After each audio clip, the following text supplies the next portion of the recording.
Hello guys, welcome back to my channel লিসাস ব্লগে আপনাদের স্বাগত। তো আজকে নিয়ে চলে এসেছি একটা নিউ ব্লগ।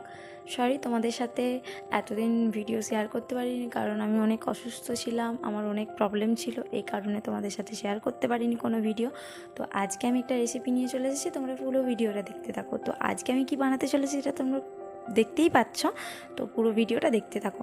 আজ চকলেট ফ্লেভারের কেক বানাবো। তো চকলেট ফ্লেভার কেক বানানোর জন্য কি কি লাগে সেটা পুরোটাই তোমাদের সাথে শেয়ার করব। তো প্রথমেই আমি দিয়ে দিয়েছি 1 কাপ চিনির গুঁড়ো, আর তার আগে দিয়েছিলাম ডিমটা প্রথমে দিয়ে ভালো করে ফাটিয়ে নিতে হবে যতক্ষণ না সাদা হয়, কিন্তু সাদা হয় যতক্ষণ না। তারপর দিয়ে দিতে হবে 1 কাপ চিনি।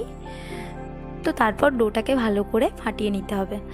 তো আমি আজকে কোকো পাউডার দিয়ে বানাতে চলেছি। তোমরা যদি দোকানে কোকো পাউডার না পাও, তাহলে কোকো পাউডারের জায়গায় চকলেট